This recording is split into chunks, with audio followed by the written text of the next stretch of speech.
Today is August 31st, 2016. My name is John Rodriguez, a volunteer with the Hanford branch of the Kings County Library Volunteer History Project. Would you please state your full name? My name is Gail Luena. And where are you from? I'm born and raised in Dinuba, California. And your parents, are they still with us? No. My mother passed away in 2012 and my father passed away in 2005. And what did they do for a living? My father and my mother, they owned a movie theater in Dinuba, a Mexican movie theater. And then when they divorced, he went on to work for the school district in Watsonville.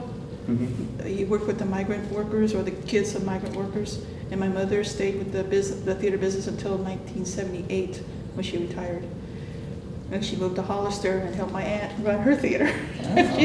My aunt had two movie theaters. She had the American theater and the Mexican theater, and my mother helped her run the American theater. Oh. So my mom didn't really retire after she retired. And have you any siblings? I have an older brother, and I have an older sister. I'm the baby. And their ages? My brother, he will be 70. My sister, 7 years older. She's 65. Did they serve? My brother could not. He was supposed to be drafted, but he had very bad acne, really, really bad. So he was not accepted in the military because of his skin condition. My sister, after my first day in basic training, I knew my sister would like it. And I called and I talked to her and I go, you gotta join the military. I should have said Air Force, but I said military. You gotta join the military. You like it. It's you. You love it. She goes, no. It took me a year. She went Army. and she goes, this is great. I go, I told you. I love it. I go, I told you. She did 27 years in the Army, and I did 20 in the Air Force. Oh, wow. So she really retired from the Army. She retired after I did, a few years after I did. And what did you do before serving? I was a college student. I wanted to be a Spanish teacher. Finished the program early and took a year off to just kick back. And next thing I knew, I'm in the United States Air Force. I enlisted. And that's the branch you served in, was the Air Force. Yes. For how many years? 20. I did 20. 20 years. And what year was that you? 1980 to 2000. And we touched on the delayed enlistment from Fresno in November of 1979. Can you elaborate a little bit on that? I knew when I went, I don't know, like you hear like priests saying they heard a calling. Well, I heard a calling to join the military, and went to the recruiter and I said, look, don't let me walk out of here without signing something. I know this is what I want to do,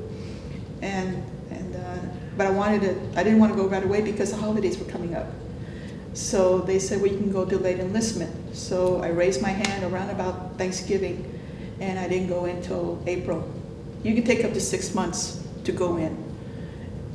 And can you talk about the specifics of what inspired that choice of branch? Well, around about that time was when the Iranians took over the American embassy and took those people hostages for 444 days. I think that was the catalyst that made me go in, because that made me very angry. You know, these are just guys making a buck, and I felt it was very wrong, and I think that inspired me to join the Air Force. And I became a medic in the Air Force, and that's how I got my nursing. Was through the Air Force. And how was the boot camp experience? It's different. They yell at you the first day you get there. Or we got there at night, so first thing you hear them just yelling at you and like being very rude. But that's what it is. They want to weed out the weaklings, the ones who can't take the stress or the punishment or what's expected of you, the pressures of being in the military, and that's how they weed you out. So it was something I wasn't used to. But then we had the first night, it seemed like took forever. Then the morning comes and we're in our regular clothes, we're not in uniform yet, and still they're yelling at you, they're telling you what to do, and they're not saying please or thank you. You never hear that in the 6 weeks. At least I was there for 6 weeks. that you're there. You never hear a thank you or a please or no. It's just not in the vocabulary. Was there any specific DI that you remember? We had I don't remember his name, but we swore he looked like Muhammad Ali. He sure did. And then they came around and asked if any of us knew how to play an instrument or knew how to read music. And I said, well, I know how to read music. And they put me in a drum and bugle corps. And they gave me cymbals. Well, that was easy. That's the thing. You just got to know the rhythm and when to bang it. And so I had different TIs. And so we had a female TI, drill sergeant, and a male drill sergeant. But I think her name was Stuffy or McDuffie. I wish I don't remember their names. So let's talk about adjusting to military life. How was that? It's different. It's a commitment. You can't say, okay, I don't want to play anymore. You can't do that. You can't call in sick. You have to go to the hospital, to the clinic, get checked out, and if the doctor says, okay, you can't go to work, still it's not an order. If the doctor's, it's only recommendation. The doctor recommends to your boss that you don't go to work. The boss can overrule that. But then if something happens, then the boss pays for it. He gets in trouble. Right. But pretty much, anytime the doctor said you shouldn't go to work, you didn't go to work. Usually the supervisor would honor it. So things like that. And if you had tickets to a show and you're supposed to be off that day, and then something happens and they call you and you say, well, I can't. I got tickets to a show. Too bad. You go in. Mm-hmm. And you started at Lackland? Am I pronouncing that right? Lackland is basic training. 6 weeks of basic training. And that was in April of 1980? April to mid-May, because I think it was the 7th of April is when I went to basic training. How was that? It's different. You lost a lot of weight. I remember I lost weight there. And you do a lot of marching. There's no walking, there's marching. You march everywhere. And they always know where you were. It's not like you can sneak off and go somewhere and I'm going to go grab me a soda. You sneak away and grab me a soda at a candy machine or a soda machine. It just doesn't happen. There's no way to do that. You don't need money in basic training. And even if you did have it, they'd take it away from you and secure it. And it says in May of 1980, you were at Randolph? Randolph Air Force Base was a tech school for medical service specialists. A medic, to be a medic. You want to talk about that? That was the same thing. It was more relaxed, but still you marched to your classes and you marched back. And then once you're back, then you're free time. You can wear regular clothes. You can go to the movies. You can go to eat. You can do whatever you want. But you had to be prepared for the next day classes for school. Mm-hmm.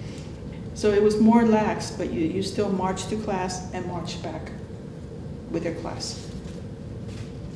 What did you do on leave? When I was in Texas, not anything. I just stayed there, just hung around, walked around, went to movies a lot.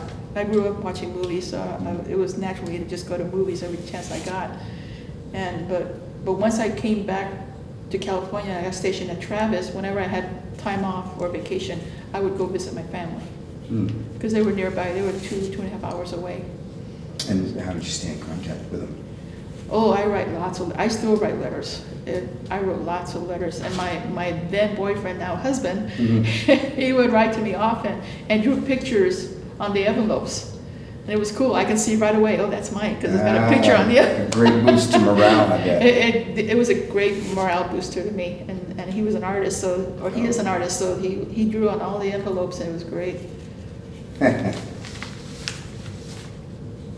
Was there any specialized training? To be a medic? Well, for you, for any particular... No, pretty much you get same training as everybody else. Then once I got to Travis Air Force Base, they offered an EMT class or training. That's emergency medical technician. And if anybody who wanted to take that can take it, and then you got certified. And that means that you can drive an ambulance, or you can work in an emergency room, or stuff like that. And then because of my training and education in the military, I was able to challenge the LVN board in California. So I never went to nursing school. I just challenged the LVN test and passed, and I became an LVN. And how long was that? How long was what? that whole, excuse me, that whole, the training that you did receive? Well, just the training in Randolph Air Force Base, I think that was 6 weeks also. That went from mid-May until end of June, maybe a little longer, because I didn't report to Travis Air Force Base till April. So there might have been a vacation there where I went to visit my family, and they lived in Hollister. So I would visit my family in Hollister and then report to duty at Travis. And your first assignment? Was Travis Air Force Base, David Grant Medical Center. Big hospital. Big hospital. Big. Very big. And that was in, what year? I'm sorry. 1980 till 1984. I was there for 4 years. And then I went to Beale Air Force Base. And while you were at Beale, is that where you acquired your college credits? No, I got the college credits before I enlisted because, like I said, I was going to be a Spanish teacher. Oh. So when I heard that once I went into the service, I heard that you can get promoted due to your college credits. I submitted my transcripts and they were approved, and I got promoted. But I never got the message that I got promoted. So when I went to what they call a records review, I went with no rank on my collar. I had nothing. And they said, well, Airman, Baba, whatever your name, my name was, because I wasn't married yet. And I said, no, I'm an Airman Basic. No, you're an Airman. I said, sir, look at my collar. I got nothing on there. It's bare. He goes, did you get a letter? I go, what letter? They approved your college credits. You're an Airman. And I said, no, I never got the letter. He goes, oh, and guess what? I go, what? Next week you get promoted again. Oh, really? Oh, wow. Because it was the end of the month. And my time in service was 6 months, and then you get a promotion after 6 months. So it was the end of my 6 months in the military, so I was supposed to get a stripe anyway. And he says, well, didn't you get the letter? I go, what letter? About your promotion next week. I said, no, I didn't get it. So when you left that office, what was your rank? I was supposed to have been a one striper, but I never got the letter, so I wore no stripes. So I went from being nothing to one stripe, and then the week later, I put the second stripe on, and that's a Airman First Class. So I went from Airman Basic to Airman First Class in no time. In no time. And your second assignment was in Beale? Beale Air Force Base. And that was special to me because, like I mentioned earlier, my father retired there when it was Camp Beale. And back then it was the Army Air Corps. It wasn't the Air Force yet. Mm-hmm. So I thought it was cool being there when my father retired. A piece of history, family history, that you were also a part of. I was there. And he said he had to thumb his way home from Camp Beale. And your third assignment? Then I went overseas to Yokota Air Base. And that's in Japan, correct? That's in Japan, yes. And then Misawa Air Base. I wanted to go overseas. Particularly, I wanted to go to Spain because that's my heritage, is Spanish. And I wanted to visit Spain. But I decided that my husband have first choice. And I said, well, where do you want to go first? And then we'll go there, and then we'll go to Spain later. Well, he wanted to go to Japan because he's a big Japanese anime fan, huge. So I said, okay, we'll go. And he was like a kid in a toy store over there. He loved it. He got into the culture. He learned to speak it, write it, read it. Yeah, he totally got into the culture. So I enlisted for more time, and we're supposed to be there for 4 years. Ended up being there 9.5 years because in Japan because he just loved it. He really got into the culture and really assimilated. Yeah, and he was their height also. He's Filipino, so he was like their height. So and then they closed the bases in Spain, so there was no reason to leave. 9 years in Japan, that's a long 9.5. time. 9.5. It went quick. Oh. He was not ready to leave. I go, honey, come on. And that included your fourth assignment? That was my fourth assignment because we went from Yokota Air Base to Misawa Air Base. Yokota is just outside of Tokyo, and on a good day at Yokota Air Base you can see Mount Fuji. It was a real nice sight. And then went to Misawa Air Base, which is the main island in Japan, but it was north. So this California girl who's never saw snow. They would get 120 inches of snow a year, and only 2 weeks where maybe you can wear flip-flops and tank tops. The rest of the year you had to wear a sweater or a sweatshirt because it was cold. And how was it assimilating to that? Well, Not just the color. to everything. me, it was the snow when I got to Misawa Air Base. I never saw snow except sitting on the mountains, you know, when you, Right. when you look at the Sierras. But first time I walked out and I was wearing nursing shoes and I stepped on the snow and I went skiing. So, boom! So I had to learn nursing shoes and snow. Don't go to. And that was in 1994? Yes, we went there, well, we're at Yokota Air Base, we left at the end of '89, Mhm. right after Christmas, before New Year's, is right in that week. Mhm. And we came back home to the States in 1998, but we were there at Yokota for 4 years and then went to Misawa Air Base. But altogether it was 9.5 years in Japan. And your last assignment was at Edwards, Edwards Air Force and Base. that's here in the States, right? Yes, Southern California, out in the middle of the desert, And out in the middle of nowhere. and that was in 1998? 1998 until I retired in 2000. Want to elaborate on that? Well, what I was excited about Edwards Air Force Base is that it was an alternate landing place site for the shuttle, the space shuttle. And I was kind of hoping, gee, wouldn't it be neat if someday I got to see the shuttle land? Because I'm a big NASA fan. I think we should go back to the moon. I'm all for it. But it never happened. Even though we were told that there was an instant that they thought it would land, but it never happened. I was really hoping to see the space shuttle land. That would have been so cool. Mhm. Let's switch gears a little bit, and let's talk about some of the stresses that were associated with some of your assignments. When I was at Yokota Air Base, I had been wanting to go to IDMT school training, independent duty medical technician training. But my supervisors and my superintendent never gave me any encouragement because I had been in the military for 10 years at the time. And they said, you know, they usually only send the ones who are newer to the Air Force than you, because they get more out of them, because they're going to be in the assuming they're going to serve till retirement, they get more out of them. You're halfway through, you're 10 years already, so don't count on it. But I kept asking, I kept wanting it. And then I had a supervisor who, this gentleman I knew who I took anatomy and physiology with, he was my lab partner.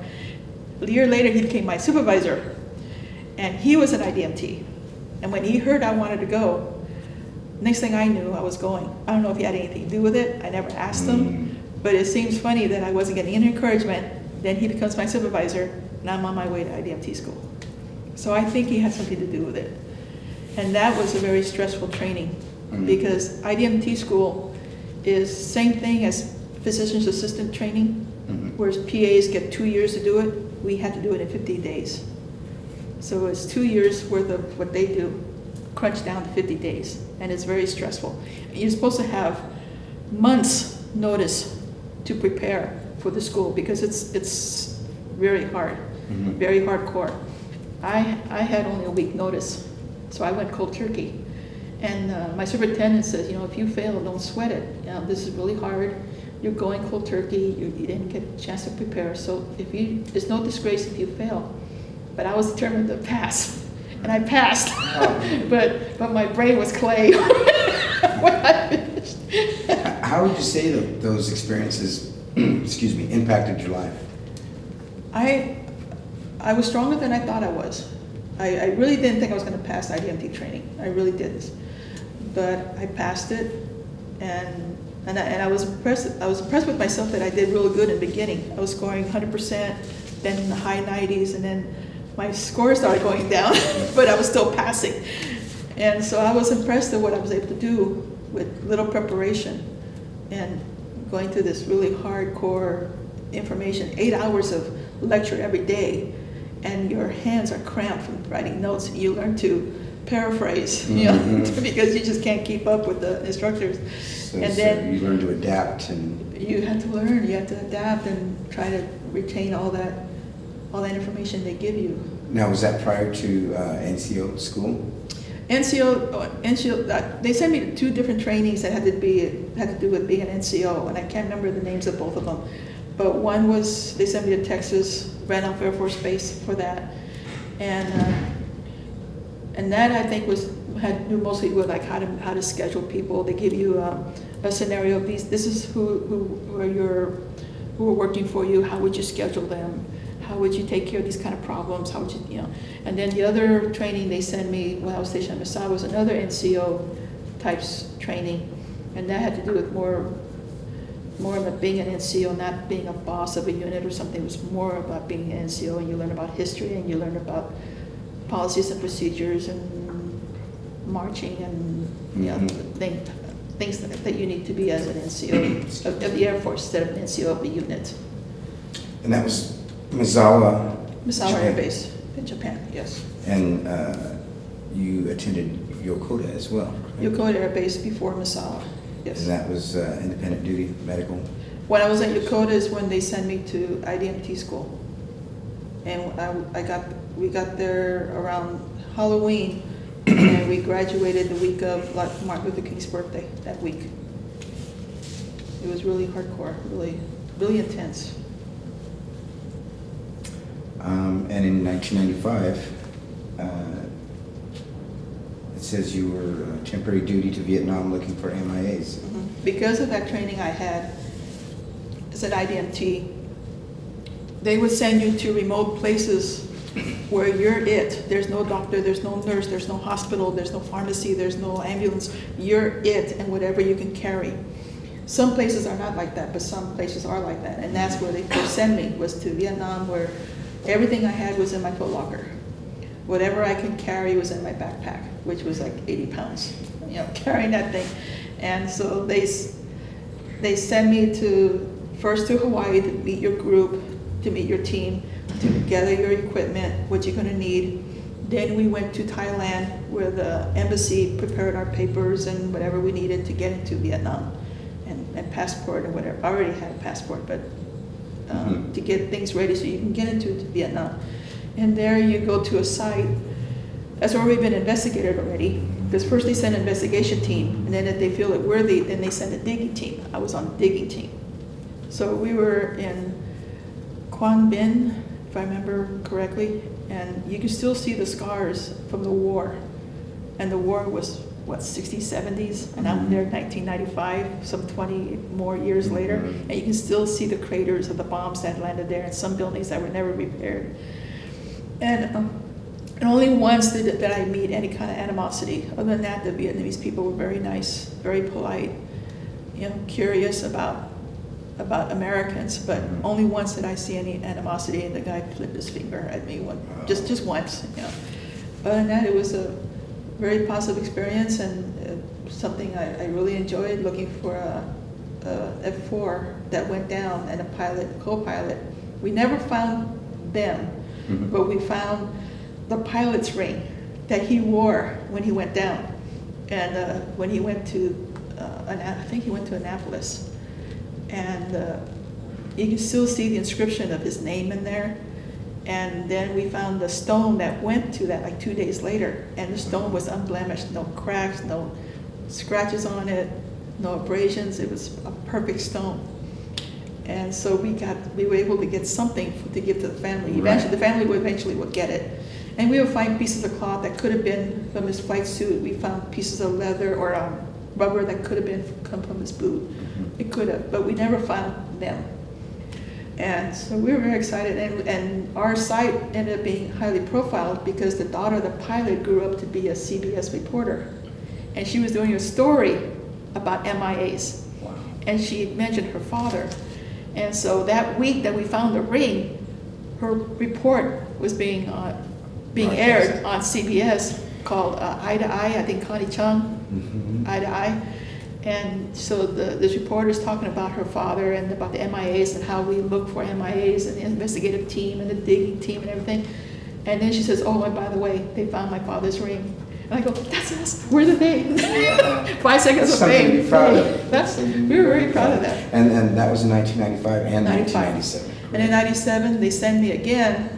I got a call on a Saturday saying that they called my workplace to let me know that I've been selected for another assignment. And the ER called, because I worked in the ER. The ER called me and said, you got a call from Hawaii, they want you to go back to Vietnam. And I wanted to go, but I wanted to be fair. We had other IDMTs at at Yokota, and I wanted to give them a chance to go. So I called my supervisor and said, look, I got a call from the ER, they got a call from Hickam, they want me to go to another Vietnam assignment. I want to go, but if you want to send somebody else, send somebody else, but don't get me wrong, I want to go. He says, okay, I understand. So he calls me back 2 hours later and says, sorry, and I thought I lost the assignment. Sorry, but it's got to be you. You've been there, you've done the job, you've been cleared already, you got to go. And I said, well, I try to be fair. And in 1999, you had a temporary duty at Kuwait. in Al Salam Air Base in Kuwait. Until from August until mid-December Yes. 1999. I left the week before Christmas. And when we got there in August, it was 130 degrees. I will never complain about the valley heat again. I may comment, but I will never complain. Yeah, and you had to carry all your gear.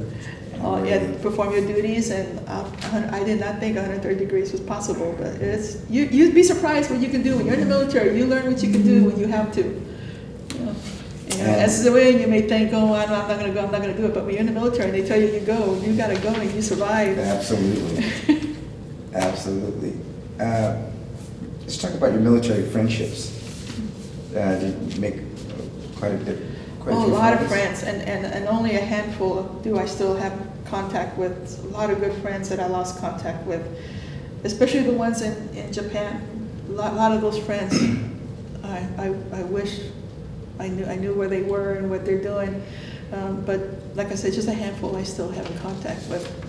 Are you involved with any local lodges or VFWs? I've been wanting to. I've joined the AMVETS. I've been wanting to go to their meetings and American Legions, but I've joined them, but I have yet to be able to go because I'm a nurse and I'm a ship worker, and my schedule rotates.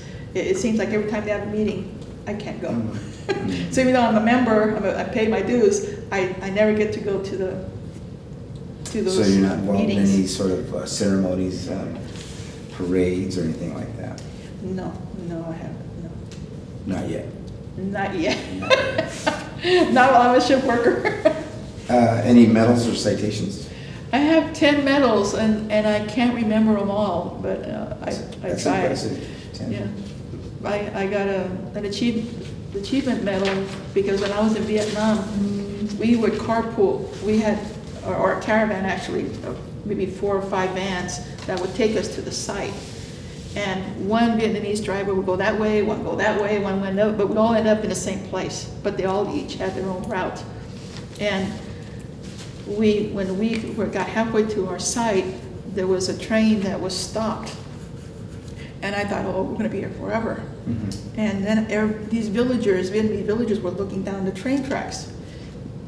And I got curious and I went out of my vehicle to see what they're looking at. And I saw that this another vehicle got hit by a train. That's why it stopped. And so I went to go see if I could help, and ended up being one of our guys got hit by a train. And so I had to use whatever I had on me to take care of him, get a chopper in, get him out, get him to a Vietnamese hospital, which looked like a place that time forgot. It was very old and outdated. And then we flew them out to Thailand. And I went with them because I was their medic, so I went with them. And the worst injury of the 3 was a fractured foot. One guy had a fractured foot. That was the worst injury of the 3. Well, I got an achievement medal for that. So that was the most. Outstanding. Do you recall the last day of your service? Well, because I had just come back from Kuwait, they had closed the ER while I was there. So in a way, I had no job when I came back. And that was so close. Because I came back just before Christmas, and then you had R&R, plus I took vacation. So by the time I came back to work, I think it was February. Well, I get out in like 2 months, 2 or 3 months. So where are they going to put me? So they made me a gopher. And what year was that? So that was in the year 2000. So in that time, they just made me a gopher, go for this, go for that. And they gave me all the time I needed to look for jobs and look for places I may want to live, and so it worked out. But I came back to no job. Well, let's talk about that. How was the readjustment to civilian life? It was a little hard. I had a hard time realizing that my first name isn't Sergeant. That my first name is Linda, not Sergeant. Right. And when I got a job working in the ER here in Hanford, I would answer the phone and say, emergency room, this is what's my name? And then I call everybody sir, ma'am, which drove all the other nurses crazy. And then I still felt like a gopher, because I felt like I was still enlisted, and these RNs and doctors are officers. So I'm still have that mentality. And they said, no, Lynn, it's okay. You're with us now. You're equal. About how long did that take to break those habits? It took maybe 3 months. And not using military jargon, because I would ask, where's the chow hall? And they go, what? Where you go eat? Right. Cafeteria? Oh, yeah, cafeteria. Did you continue your education after? I did go back. I went to Basilio Adult School to get certified as a phlebotomist, because even though in the military I got to do a lot of things, I'm not certified. So when I became a civilian, I had to go to Basilio Adult School and be certified as a phlebotomist and IV to be able to do IVs. And then I did get to go to, I did sign up for nursing school, but I didn't get to finish. So I'm waiting for the time that everything is stable in my life that I can, because we just moved, so I can go back and finish my nursing. Was any of this supported by the GI Bill? No, I paid out of pocket. All of it was paid out of pocket. Is that something that you might look forward to, look into? Yes, to see if I can get some kind of GI Bill or something. How has your military service affected your life? And what lessons or observations did you gather? Well, the military reinforced what my mom always taught me. It was integrity, don't be sly, don't be a liar, don't be a deceiver. So she taught me integrity. And when you work for someone, you be an asset to whoever you're working for, and not be a liability. And so she would teach me all these things, and then when I joined the military, they ingrained the same thing. So in the military, at least in the Air Force, it was integrity first, service before self, and excellence in all we do. I go, this is what my mother's been teaching me all So it just reinforced. So it just reinforced everything. So now in my civilian life, it's the same thing. It's really rare I call in sick. And this is something that in the military you don't call in sick. You have to go have a doctor say, yeah, you don't go to work. So it's really rare I call in sick. It's really rare I come in to work late. Extremely rare. And I do what they tell me, whether I agree with them or not. So all that is still ingrained. Which will lead me to my next question. How have these experiences impacted your outlook on military service and war? War is unfortunate, but we need to be prepared for war. We never, ever want to show that we're weak or give the impression that we're weak. Never, ever. So even though war is unfortunate, sometimes we have to go. Like, I think we should have finished the job when we went to Iraq. I think we should have got Saddam Hussein out of there. We didn't do it, we had to go back. So, it's not my decision though. I do what the president says, the commander-in-chief. He says we're done, okay, we're done. I may not agree, but I do what he tells me. Whether I voted for him or not, whether I agree with him or not, he's commander-in-chief. We do what he says. Well, future generations are going to see this interview. What would you like them to know? It's worth going, even if you don't make it a career, like a 20-year career like I did. If you go Army and do 2 years, or if you go Air Force, or even Coast Guard or Marines, Navy, whatever branch you go into, I highly recommend it. Even if you only go in for one enlistment. I think you'll get something out of it. I have a lot of pride that I served. I tell people I'm retired. I'm not just a veteran. I retired. I did my commitment. You made the commitment. I did the commitment. My sister did 27 years in the Army. Yeah. That's a commitment. It's a feather in the cap, for sure. It really is, So I am very proud of my service. Even though I didn't do anything grand or didn't see combat or anything, I still did my job. And no matter what somebody did in the military, I don't care if they're a cook or a plumber or an accountant, they worked at payroll, I don't care what it is. They served. And we need all those people to make the military work, to protect the people, to protect those who wants to hurt us or our allies. So I'm very proud. And I very appreciate all that served before us, or before me, and those who serve after me.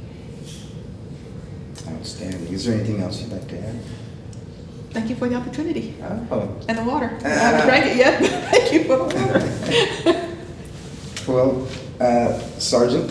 Is it Sergeant or is it Luena? We'll go with both. I haven't heard Sergeant in quite a long time. Thank you so much for taking this time for this interview, and above all, thank you for your service to this country. Thank you.